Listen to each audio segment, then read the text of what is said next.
The first thing I heard that Saturday morning was my dogs losing their minds. Baxter had this deep warning bark that usually meant a squirrel was committing crimes near the fence. Duke, meanwhile, barked like he was auditioning for an action movie. Together, they sounded like the neighborhood alarm system nobody asked for. I rolled over, checked my phone, and saw it was barely past 6 in the morning. Then my backyard motion alert popped up. I already knew who it was before I even opened the camera feed. Sure enough, there she was, Lena, standing in my backyard like she paid property taxes there. She wore oversized sunglasses pushed up on her head and carried 2 reusable grocery bags while casually inspecting my peach tree. The woman moved with unbelievable confidence for someone actively stealing fruit before sunrise.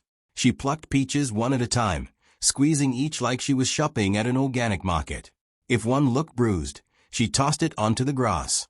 One of my tomatoes apparently didn't meet her standards either because she dropped it directly into my flower bed. Meanwhile, my dogs were barking themselves hoarse behind the fence. Lena didn't even look at them. Didn't look at the cameras either. At one point she actually waved sarcastically toward the security camera mounted near my greenhouse. That was the kind of neighbor she was. The kind who believed rules existed for everyone except her. And unfortunately for me, I lived in the kind of suburban HOA neighborhood where people treated lawn maintenance like international diplomacy. Our HOA once sent a warning letter because someone's garbage can stay visible from the street for an excessive period of time. The excessive period was 14 minutes. Another neighbor got reported because her wind chimes were considered aggressively loud. I wish I were joking, but somehow, despite all the obsession over microscopic rule violations, nobody seemed particularly concerned that Lena had apparently turned fruit theft into a weekend hobby. I leaned back against my headboard and watched her continue filling her bags. This had been happening for months. At first it was a few lemons, then peaches, then tomatoes, then entire grocery bags full of produce disappearing overnight. And every time I brought it up, she acted offended that I even noticed.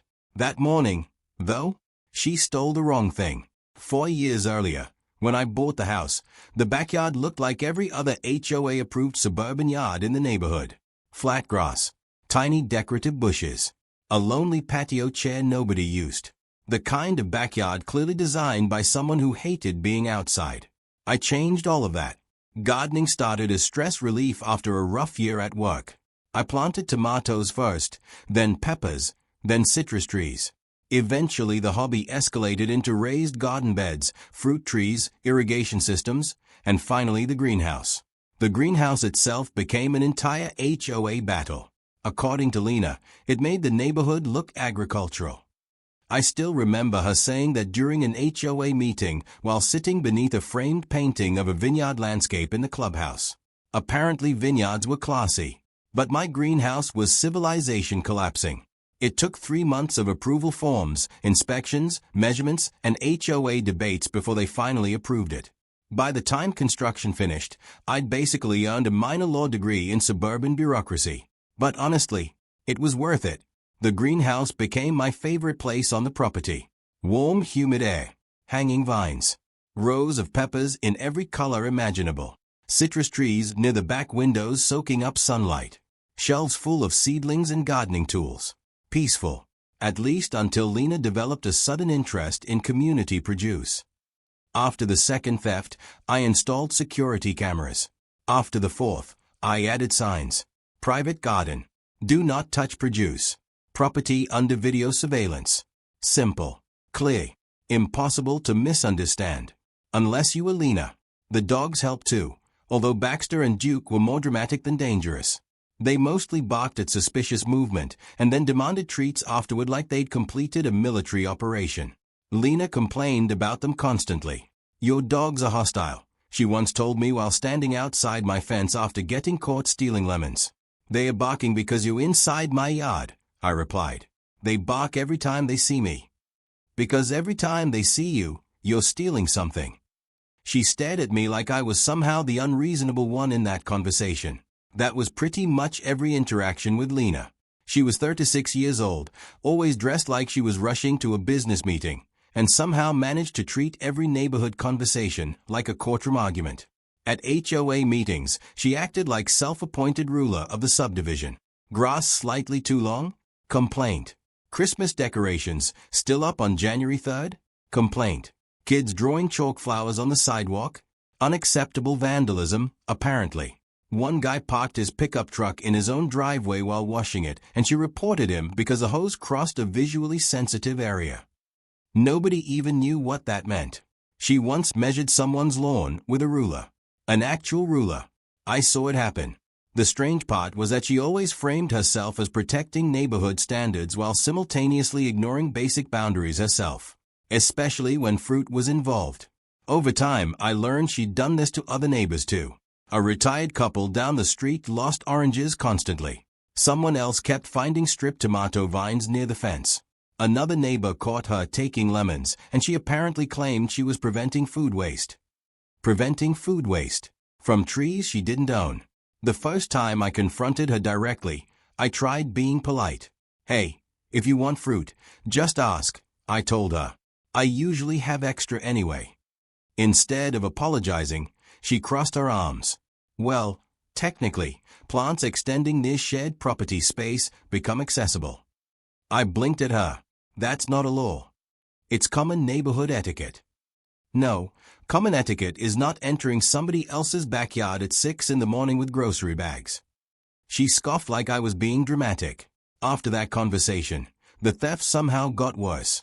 Almost like she took my frustration personally. The security footage became ridiculous. One clip showed her sneaking through my side gate carrying what looked like an insulated shopping bag. Another showed her stepping directly through my flower bed to reach peaches hanging near the center tree. One morning she actually brought a friend. The two of them wandered around my yard discussing tomatoes like they were touring a farmer's market. Meanwhile, my dogs barked nonstop from the patio door while I watched the footage later with complete disbelief. The HOA refused involvement every single time. Civil disagreement between neighbors. That was their favorite phrase. Funny how they could issue a formal warning over mailbox paint color, but suddenly became powerless when someone repeatedly trespassed. So I escalated quietly. Bigger signs. Additional cameras. Motion lights. I even added tiny warning placards near individual garden beds. Please do not pick produce. Lena complained those signs felt aggressive.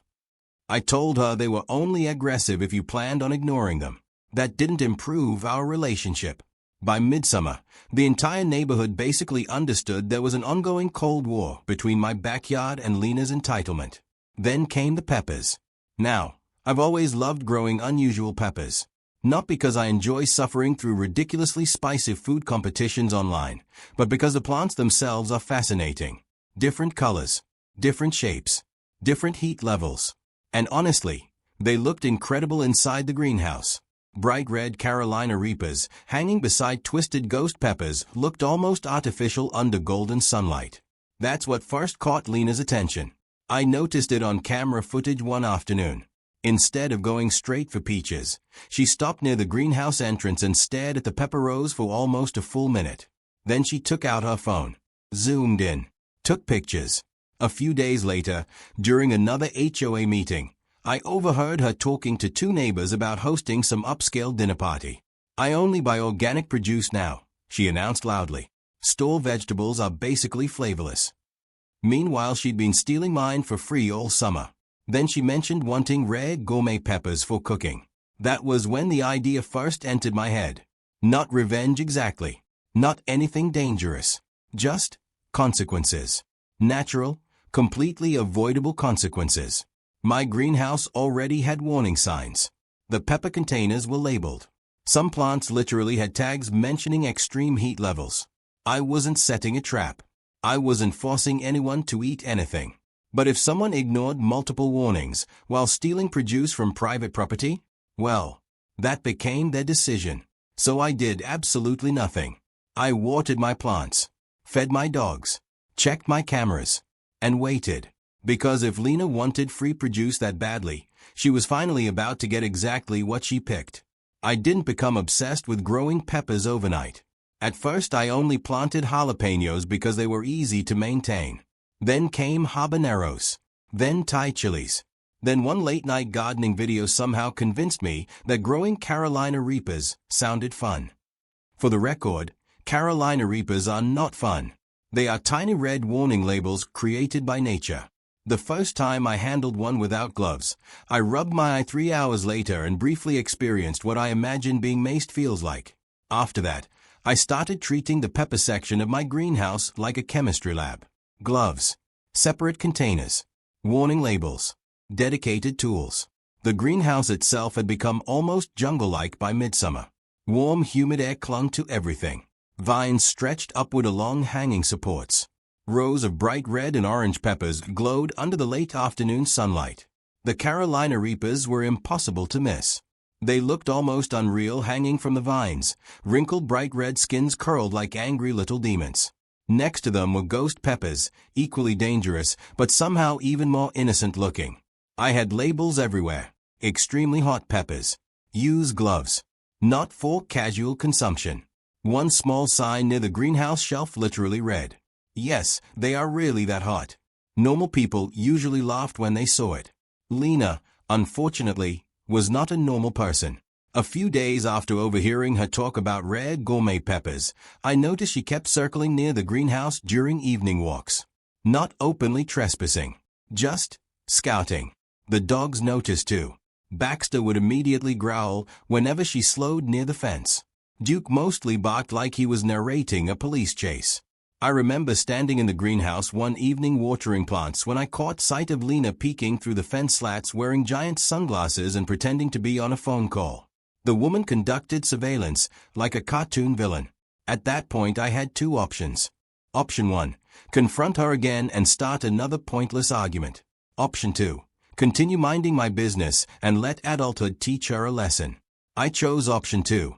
That Saturday afternoon started quietly enough. Warm golden sunlight spread across the neighborhood, giving everything that fake perfect suburban look HOA brochures love so much. Kids rode bicycles somewhere down the street. Lawn sprinklers clicked rhythmically in nearby yards. I was upstairs on my second-floor balcony trimming dead leaves from a hanging plant while holding the garden hose. The dogs were stretched beside me enjoying the heat. Then Baxter's ears perked up. A second later both dogs exploded into barking. I looked down automatically. And there she was. Lena pushed through my side gate wearing a fitted red business outfit like she had just walked out of a real estate commercial. Her sunglasses rested on top of her head, and she carried an oversized designer tote bag tucked beneath one arm.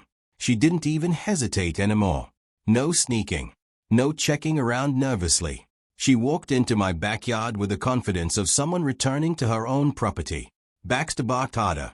Lena glanced toward the balcony and immediately spotted me standing there. Instead of looking embarrassed, she gave me a tiny annoyed wave, like I was inconveniencing her. "You really should train those dogs better," she called out casually. "You really should stop entering my yard," I answered. She ignored that completely. Of course she did. My phone buzzed with motion alerts while she walked deeper into the yard. Every camera angle lit up simultaneously. Side gate, garden path, greenhouse entrance. It honestly looked like a wildlife documentary tracking an invasive species. Lena stopped near the peach trees first, quickly filling part of her bag before turning toward the greenhouse. That was when I sat my hose down and paid closer attention. The greenhouse door wasn't fully closed because I'd left it cracked slightly for airflow earlier that morning. The moment she noticed the opening, her entire expression changed. Excitement, curiosity, greed. She walked toward it slowly, peering through the glass walls at the rows of hanging peppers inside. Even from the balcony, I could hear her mutter, "Oh, these look expensive." Then she stepped inside. Warm sunlight filtered through the greenhouse panels, casting long golden shadows across the vines. The red peppers practically glowed around her. It genuinely looked beautiful. For about 10 seconds, Lena wandered between rows inspecting everything with wide-eyed fascination. She reached toward one of the ghost pepper plants carefully, almost respectfully. Then she started stuffing peppers into her bag. Fast, like she was racing a grocery store timer. One handful, then another. She clearly had no idea what she was touching. I leaned against the balcony railing watching silently while my dogs barked themselves into emotional exhaustion. Lena held up one particularly large Carolina Reaper between two fingers. "Oh," she said aloud. "These don't even smell spicy." That sentence still makes me laugh. Because then she did the absolute worst thing possible. She took a bite. Not a cautious nibble either. An actual confident bite. At first nothing happened. She chewed thoughtfully while examining another pepper in her hand. I almost wondered if she'd somehow gotten lucky and grabbed a mild hybrid. Then came the pause. The tiny shift in posture. Her eyebrows pulled together. She swallowed slowly. Another second passed. Then her eyes widened. Oh. That single word carried the exact tone of someone realizing they'd made a catastrophic life decision. The heat hit her all at once. Lena immediately coughed, dropping the pepper onto the greenhouse floor. She grabbed at her throat dramatically while spinning in place searching for water. Oh my God. She coughed harder, then harder again. Her face turned bright red almost instantly. Tears formed in her eyes while she fanned her mouth aggressively with both hands. Meanwhile, Baxter and Duke were barking like they'd just witnessed a bank robbery. Lena stumbled backward into a planter box. Several peppers scattered across the ground. "What is wrong with these?" she shouted between coughs. I rested both arms on the balcony railing. "The warning signs were a clue," I said calmly. She looked up at me with pure betrayal. "You grew poison peppers. They are Carolina Reapers. That's insane. You stole them." That somehow offended her more than the pepper itself. Lena grabbed another nearby watering container and immediately dumped water into her mouth.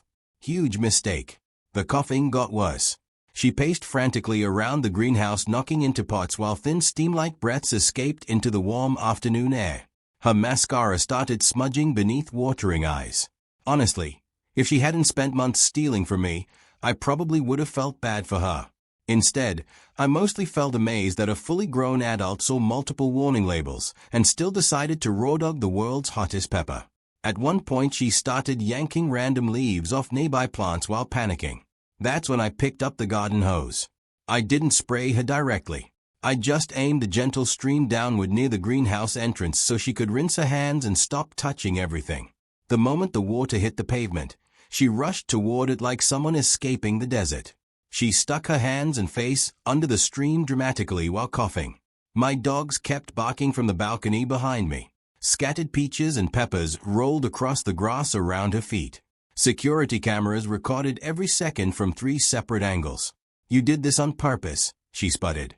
I stared at her for a moment. "You entered a private greenhouse full of labeled peppers and ate one without asking. You knew someone could get hurt. Most people don't trespass into random gardens and start taste testing mystery vegetables." Her mouth opened and closed silently for a second. Then she pointed toward me with watery eyes. "I'm filing an HOA complaint." "Okay. And maybe a lawsuit. For stealing peppers. For creating dangerous conditions." I actually laughed at that. Dangerous conditions. Inside my own greenhouse. Behind warning signs. On private property. The absurdity of HOA people never stops amazing me. By then the commotion had attracted attention from neighboring yards. Curtains moved. Garage doors opened. One older neighbor across the street stood frozen halfway through watering his lawn while watching Lena pace around my backyard coughing like a malfunctioning smoke detector. Another neighbor peeked through her upstairs window. Someone else was very obviously recording on their phone. Lena noticed too. And suddenly the embarrassment hit harder than the peppers. Her entire expression changed from outrage to panic. Because for the first time, other people were witnessing her behavior in real time instead of hearing carefully edited HOA versions afterward. She quickly grabbed her oversized tote bag, still stuffed with stolen produce, and stormed toward the side gate. Halfway there she stopped suddenly, bent over coughing again, then angrily dumped the entire bag onto my grass. Peaches rolled everywhere. Ghost peppers scattered across the walkway. A tomato exploded against the fence. "This neighborhood is unbelievable," she yelled hoarsely. Then she disappeared through the gate, clutching her mouth with both hands. The dogs finally stopped barking. Silence settled over the yard again. I looked down at the scattered produce covering the grass. Then at the greenhouse. Then at the security camera notifications still buzzing across my phone. Honestly, part of me assumed that would finally end things. Surely nobody would humiliate themselves that badly and still continue the fight. I underestimated Lena. Because by Monday morning, the HOA emailed me an emergency complaint notice accusing me of maintaining hazardous landscaping conditions designed to threaten residents. I stared at the email for a full minute before laughing so hard I nearly spilled coffee on my keyboard. Hazardous landscaping. Apparently peppers were now acts of suburban terrorism. But once the laughter faded, I realized something important. Lena had finally overplayed her hand. Because unlike all her previous complaints and rumors, this time I had evidence. Clear footage, visible signs, timestamps, repeated trespassing incidents. And apparently I wasn't the only neighbor tired of her behavior anymore. Within hours of the HOA notice going out, 2 separate neighbors quietly contacted me asking if I planned on attending the hearing. One even said, "If you're showing footage, I've got stories too." For the first time since moving into that neighborhood, Lena wasn't controlling the HOA conversation anymore. If you've never attended an HOA disciplinary hearing, imagine a courtroom designed by people obsessed with mailbox colors. That's basically the atmosphere. Folding chairs arranged in rows. Fluorescent lighting that made everyone look mildly guilty. A long plastic table in front where HOA board members sat pretending they possessed governmental authority. And somewhere in the background, there was always a faint smell of burnt coffee. The hearing took place the following Thursday evening inside the neighborhood clubhouse. By the time I arrived, half the subdivision was already there. Apparently, the phrase emergency safety complaint had attracted attention. Or maybe people were just excited to watch Lena finally collide headfirst with consequences. Could have been both. I walked in carrying a folder full of printed screenshots, timestamps, and security footage backups on a flash drive. Lena arrived 2 minutes later, looking like she was entering a televised legal drama. Perfect hair, sharp beige blazer, oversized sunglasses despite the meeting being indoors. She removed them slowly before sitting down, revealing what I assumed was lingering embarrassment more than actual injury. A few people immediately avoided eye contact with her. Others looked way too interested. The HOA president, a retired accountant named Martin who treated meeting procedures like sacred rituals, cleared his throat loudly. "Let's begin." The room quieted. Martin adjusted his glasses and looked toward Lena first. "You filed the complaint, so you may explain the situation."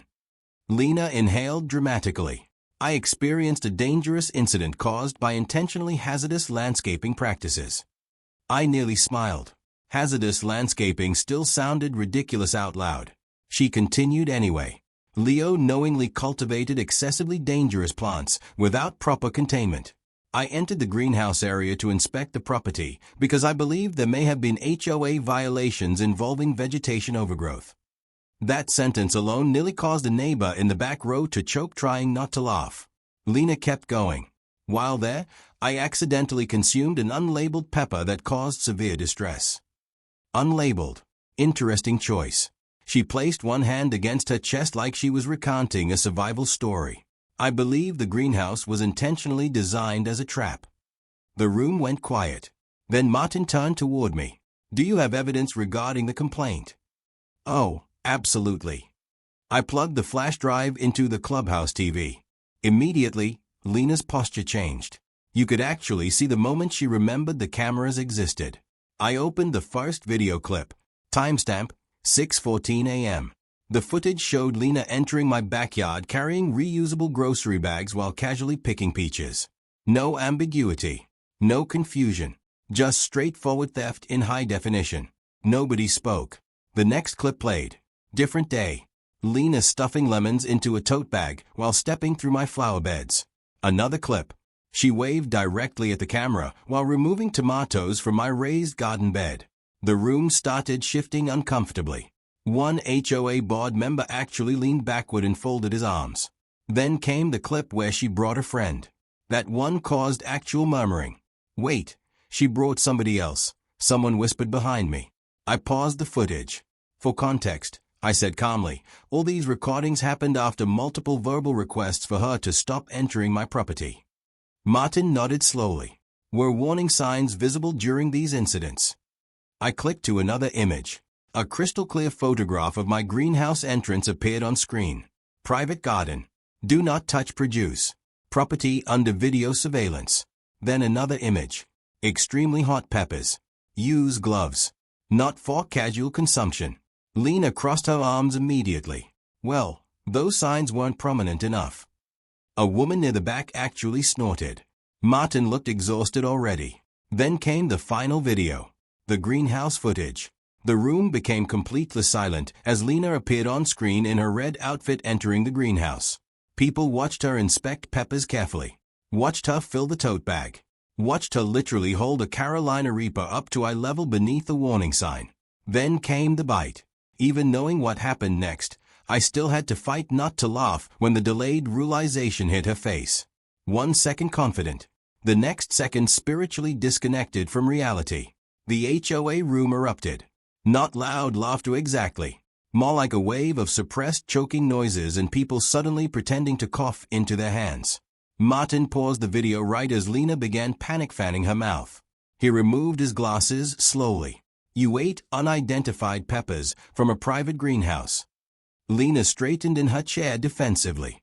How was I supposed to know they were dangerous? I pointed toward the frozen frame on screen. The warning sign was literally visible above her shoulder. Another board member zoomed in. The words "extremely hot peppers" practically glowed on the television. Nobody said anything for a few seconds. Then an older neighbor named Ruth finally raised her hand. I'd like to say something.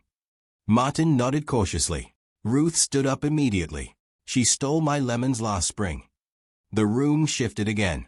Another neighbor raised his hand too. She took tomatoes from our side garden. Then another. And stepped on our irrigation line. Suddenly everyone had a story. Missing oranges. Cut flowers disappearing. Her reaching through fences.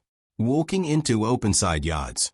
One guy claimed she once took herbs directly from pots beside his patio while he was inside making coffee. Lena looked genuinely stunned. Like she couldn't believe the neighborhood had collectively stopped tolerating her behavior. She tried interrupting several times. This is unrelated. That never happened. You people are exaggerating. But once suburban gossip starts rolling, there's no stopping it. Especially not inside an HOA meeting. Eventually Martin raised both hands for silence. The room settled down reluctantly. Then he looked directly at Lena. Based on the evidence provided, the board finds no violation regarding the greenhouse or pepper plants. Lena's jaw tightened instantly. Excuse me. However, Martin continued carefully, we do have documented evidence of repeated trespassing and removal of property from another resident's yard. Her face turned bright red again. Honestly, the peppers may have prepared her for this moment. One board member flipped through printed screenshots while speaking. There are at least 12 separate recorded incidents here. 12, someone whispered. Lena immediately stood up. This is ridiculous.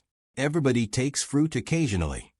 From grocery stores, somebody muttered quietly. A few people laughed. Lena looked like she might actually explode. Martin cleared his throat again. The board is issuing a formal trespassing warning. Any future incidents may involve law enforcement involvement if requested by the property owner. That landed hard, because HOA people fear official documentation more than actual danger. Then came the final blow. Additionally, Martin continued, you'll be responsible for reimbursing the damaged garden planters shown in the footage. Lena stared at him in disbelief. You're penalizing me. You entered private property repeatedly after multiple warnings. She grew dangerous peppers. They are peppers, Martin replied flatly. That almost broke the room. People looked down immediately, trying not to laugh again. The hearing ended shortly afterward, but the damage to Lena's reputation had already spread beyond repair. By the next morning, the entire neighborhood knew. Not the version she wanted either. Not victim of hazardous gardening. No, the real version. The one involving stolen produce and voluntarily biting into the world's hottest pepper inside a clearly labeled greenhouse. Kids riding bikes past my house started calling it the spicy garden. Someone anonymously left a tiny pepper-shaped keychain in my mailbox. Another neighbor dropped off homemade hot sauce with a note that read, "Thought you'd appreciate this more than Lena did." Even my dogs somehow became local celebrities. People walking past the fence would joke, "Good job protecting the peppers, boys." Baxter accepted praise like a decorated war hero. As for Lena, she vanished socially for weeks. No HOA meetings. No neighborhood walks. No passive-aggressive Facebook posts about community standards. The silence was honestly incredible. For the first time since moving there, my fruit actually stayed on the trees long enough to ripen naturally. Peace returned to the neighborhood. Mostly. About a month later, I was outside harvesting another batch of peppers near sunset when I heard somebody clear their throat awkwardly near the fence. I looked up. Lena stood there holding her car keys. No sunglasses this time. No dramatic outfit. Just awkwardness. The dogs noticed her immediately, but only gave low warning grumbles instead of full alarm mode. Honestly, even they seemed curious where this interaction was going. Lena avoided eye contact for several seconds, then finally sighed. I wanted to say something. I leaned against the greenhouse frame. This should be interesting. She ignored that. I handled things badly. That alone nearly caused me physical injury from shock. She continued awkwardly. And I shouldn't have entered your yard. You definitely shouldn't have eaten random peppers. Her expression tightened immediately. I know that. There was a long silence. Then she surprised me again. Your garden actually is impressive. I glanced around the yard suspiciously like hidden cameras might appear. Lena complimenting my garden felt less believable than the pepper incident itself. Finally, she crossed her arms.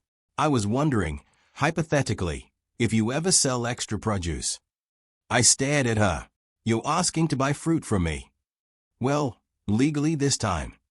I laughed before I could stop myself. To her credit, she didn't storm off. She just stood there looking deeply annoyed at the situation. So I shrugged. Sure, under a few conditions. She narrowed her eyes cautiously. No trespassing. Fine. No HOA complaints about harmless gardening. She hesitated. Fine. And if you want something, you ask first like a normal human being. Lena sighed dramatically. Okay. I walked over to a nearby patio table where I'd been making fresh salsa earlier that afternoon. Then I held up a tortilla chip with a tiny scoop on top. Mild salsa. I offered. Lena took one look at the bowl and physically stepped backward. Nope. I started laughing immediately. For the first time ever. She actually laughed too. Small, reluctant, embarrassed, but real. After that, things slowly normalized. Not friendship exactly. More like a peaceful ceasefire between two exhausted suburban survivors. She stopped stealing. I stopped adding increasingly sarcastic warning signs. The HOA found newer nonsense to obsess over. And my greenhouse stayed exactly where it was, full of peppers, cameras, barking dogs, and the single most expensive lesson Lena ever learned for free. Turns out the hottest thing in the neighborhood wasn't the HOA drama. It was the lesson Lena finally learned the hard way.